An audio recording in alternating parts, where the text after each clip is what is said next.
पता नहीं क्यों आम जनता को लाभ देने में सरकार हो या प्रशासनिक तंत्र, उनके हाथ क्यों रुक जाते हैं?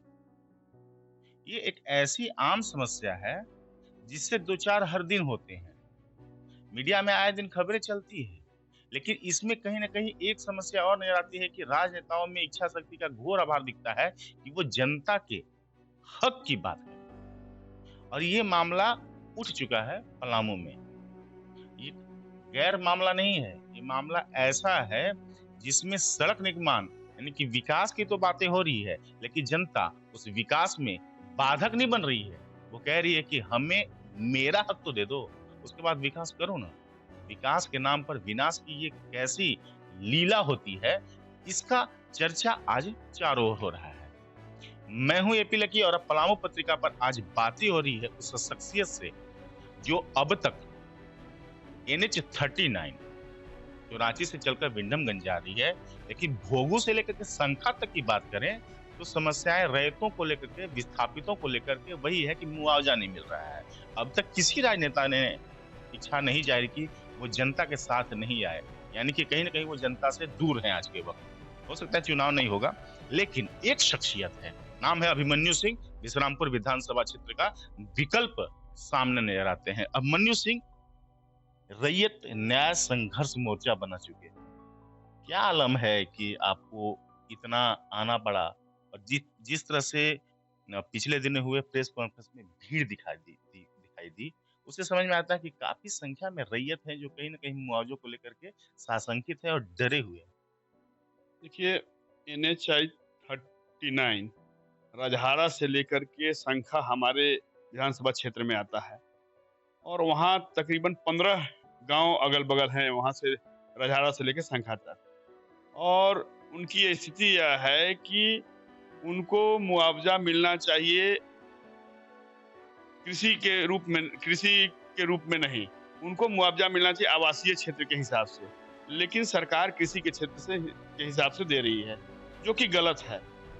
और दूसरा चीज़ सबसे बड़ी चीज़ ये है कि जिस भी व्यक्ति का आधा मकान एनएचआई में आ रहा है, 39 में आ रहा है, वो आधा मकान किस तरह से तोड़ेंगे और कैसे रहेंगे?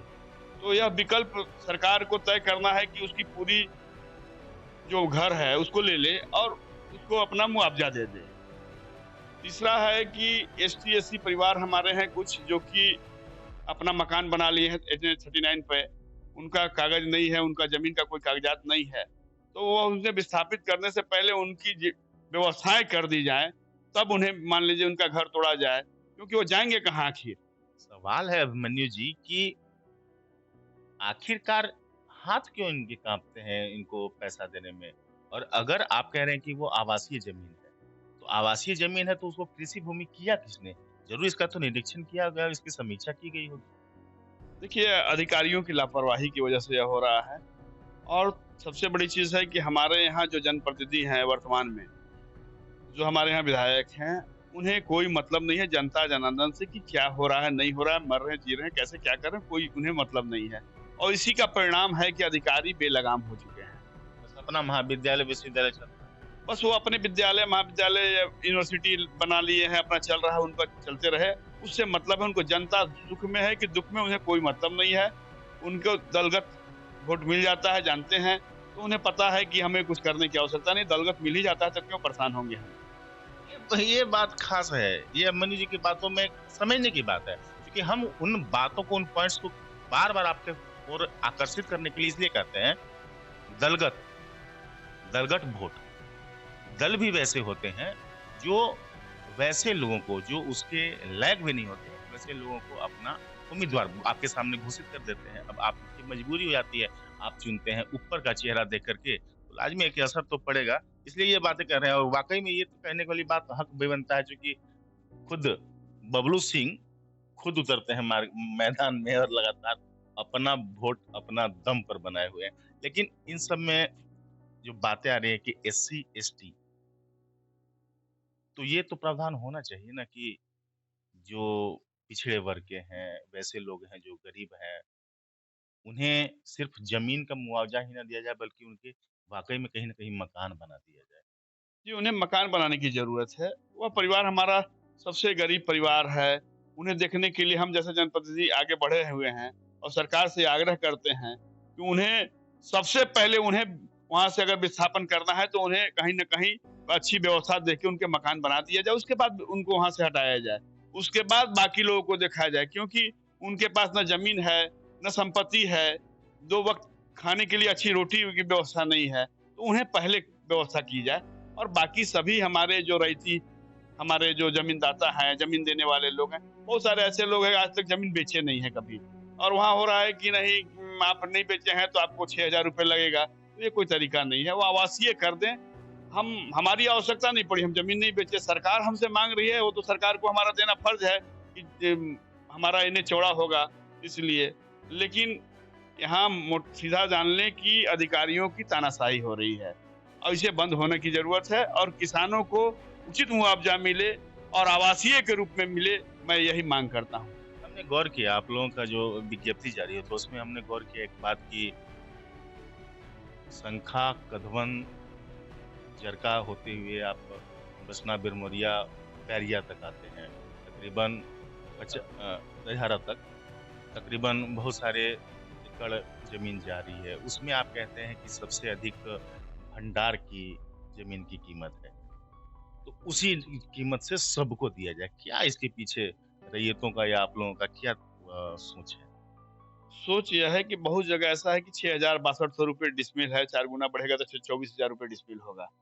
अब भंडार का ज़मीन पहले कुछ बिक चुका था जिसको लेकर के हुआ कि 2 ढाई लाख रुपए वहाँ डिसमिल चल रहा है, तो उसको 2 ढाई लाख रुपए डिसमिल मिलेगा तो सभी लोग को मिल जाएगा।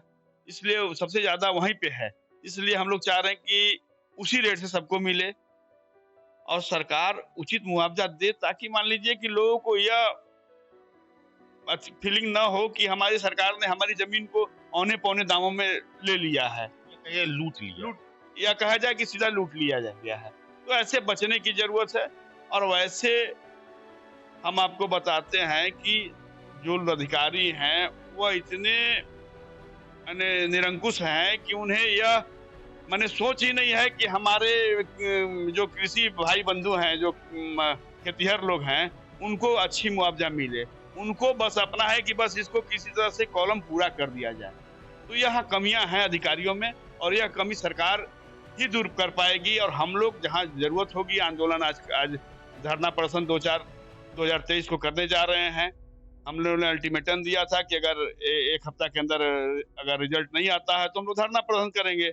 एक विशाल जनसभा करेंगे, धरना करेंगे। उसके बाद फिर आगे की कार्रवाई उसी तरह से जारी रहेगी। अगर सरकार हमारी बातों को सुन लेती है तो यहीं पे बंद कर दिया जाएगा और नहीं तो अन्यथा फिर आगे हम लोग अपनी और भी आंदोलन को जारी रखेंगे। अच्छा, आपको नहीं ऐसा महसूस होता है कि अन्य प्रतिनिधियों को भी आगे आना चाहिए?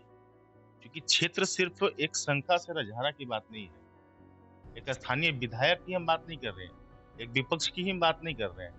बहुत सारे राजनेता हैं, उनको भी आगे चाहिए जिससे कम से कम जनता की आवाज़ बुलंद हो। इसको लेकर के कहीं न कहीं आपको महसूस होता है कि बेहद खराब स्थिति कह सकते हैं कि पलामू इस मामले में है राजनीतिक। देखिए, यह दुर्भाग्यपूर्ण है, आना चाहिए सबों को और जो सत्ता में नहीं है, जो विधायक नहीं बने, उनके बारे में बहुत कुछ तो नहीं कहेंगे, लेकिन इतना ज़रूर कहेंगे कि आप जनप्रतिनिधि हैं, आपको भी आगे बढ़नी चाहिए और दोषारोपण हो तो विधायकों पर हो क्योंकि वह आज विधायक हैं, वो पावर में हैं। लेकिन फिर भी जो जनप्रतिनिधि हैं, मैं उनसे निवेदन करूँगा कि सभी लोग एक मंच पर आकर के राजनीति से ऊपर उठ कर के रैयती मज़दूरों का जो माँग है, उसके साथ खड़े हों और नम्र निवेदन है उन लोगों से कि एक बार आएँ, क्योंकि आप भी जनप्रतिनिधि हैं, आप जनता के हित के लिए लड़ाई लड़ना चाहते हैं, तो ऐसे मौके बार-बार नहीं मिलते हैं, जनता आपके लिए ज़रूर सोचेगी। तो सभी लोगों को आना चाहिए, एक मंच पे आएँ। यह नहीं है कि अभिमन्यु सिंह का यह कार्यक्रम अभिमन्यु सिंह का नहीं है, यह तमाम आम जनों का कार्यक्रम है और सभी लोगों से आग्रह है कि सभी लोग आएँ, सभी दल, सभी वर्ग के लोग आएँ यहाँ। जब जाते हैं, रैयतों से मिलते हैं, क्या उनकी बातें होती है? वो क्या रखते हैं अपनी बातें? कितना उदास हैं या किस रूप में हैं?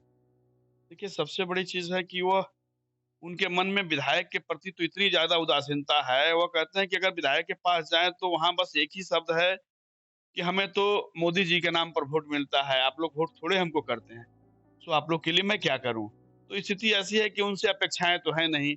कुछ हमारे जनप्रतिनिधि हैं जो क्षेत्र में चुनाव लड़ते हैं, लेकिन सिर्फ चुनाव लड़ते हैं, क्षेत्र में बने नहीं रहते हैं, दुख सुख में बने नहीं रहते हैं। आज 2014 से पहले आप उठाकर देख लेंगे तो एक भी जनप्रतिनिधि, माननीय हमारे ददई दुबे जी या माननीय रामचंद्र चंद्रवंशी जी, तकरीबन 40 वर्षों से यही दो लोग हैं, लेकिन चुनाव में आएंगे, उसके बाद फिर चुनाव में आएंगे। लेकिन 14 के बाद ऐसी स्थिति उत्पन्न की है, कुछ नेता हमारे हमारे आने के बाद दौड़ना शुरू कर दिए, अन्यथा दौड़ते भी नहीं थे। विश्रामपुर विधानसभा को अपनी जागीर समझते थे कि हम लोग पारा-पारी बंधे हैं, इसलिए जागीर हमारी है। इसलिए दौड़ते भी नहीं थे। आज स्थिति है कि कुछ लोग निकल रहे हैं अपने घरों से, वही बहुत बड़ी बात है। वो भी मेरी देन है, नहीं अन्यथा वो लोग नहीं निकलते। ये भी कहते होंगे जब जाते होंगे कि अब घर-दुरा मेरा टूट गया है, अब कहाँ रहेंगे? जो ज़मीन था रोड पर वो भी बर्बाद जा रहा है, अब कैसे होगा जीवन यापन कैसे करेगा? हालात क्या हैं? देखिए, समस्याएँ तो हैं, वाक़ई में, और समस्या है तो इसकी समाधान यही है कि उनको उचित मुआवज़ा मिले और वो अपना मकान बना लेंगे। आपको कम से कम काम होने से, रोड में काम लगने से 6 महीना पहले उन लोगों को समय मिलना चाहिए, 6 महीना, ताकि वह लोग को पैसा मिले तो अपना मकान बना ले। नहीं तो ऐसे कहाँ जाएँगे? अगर मकान तोड़ दिएगा तो कहाँ लोग जाएँगे? इसलिए सब लोग का यह डर है कि बस आएगा, लोग पैसे देंगे और जो मन हुआ, मर्ज़ी हुआ पैसे दिए, तो फिर हम लोग तो बेघर हो जाएँगे। तो इसलिए हम, निवेदन है, सरकार से आग्रह है कि सरकार उन लोगों को कम से कम 6 महीना का समय दे, उसके बाद उनके मकान को तोड़े, क्योंकि 6 महीना में मकान लोग बना लेंगे अपने रहने लायक कम से कम। 2 अप्रैल को जरगा मंदिर के पास महाधरना होने जा रहा है। रैयत न्याय संघर्ष मोर्चा के बैनर तले अभिमन्यु सिंह की अगुवाई में तकरीबन सैकड़ों की संख्या में जो रैयतदार हैं, वो पहुंचेंगे और वो अपने धरना प्रदर्शन के माध्यम से अपना विरोध जताएंगे। सीधा उनकी जो मांगे हैं मूल रूप से कि जो सामान्य तौर पे जो मूल्य है, आवासीय मूल्य, वो निर्धारित करके उसी के हिसाब से पैसा सबको एक समान दे दिया जाए। गौर करने वाली बात है कि आप 6 महीने का समय भी दे दीजिए, ये नहीं कि अपना मन मर्जी से। लेकिन सरकार की जो व्यवस्थाएं होती है, जो प्रशासन का जो काम होता है, वो काम जनता के हित का होता है कि जनता का हित करता कौन है? कहीं न कहीं वो अफ़सर, वो कर्मचारी, पता नहीं क्यों, आखिरकार कैसा सिस्टम है वो आप भी समझ रहे हैं, हम भी समझ रहे हैं। कि फिर भी थोड़ा-सा तो नैतिकता से उठना चाहिए, ये शर्मनाक है। अब 2 अप्रैल को कितनी संख्या में लोग आते हैं और इसका परिणाम क्या होता है, और अभिमन्यु सिंह के नेतृत्व में ये जो संघर्ष है, वो किस हद तक ऊपर जाता है, ये देखना, इसका इंतज़ार भी रहेगा और हम इस पर निगाह भी बनाए रखेंगे। लेकिन आप पलामू पत्रिका से जुड़े रहिए, क्योंकि ऐसे संघर्ष की कहानी और इसकी गाथा हम आप तक पहुँचाते रहेंगे, जो कि आपको जानना ज़रूरी है। जानेंगे नहीं तो जागेंगे कैसे? सहयोगी कृष्णा के साथ एपी लकी का नमस्कार।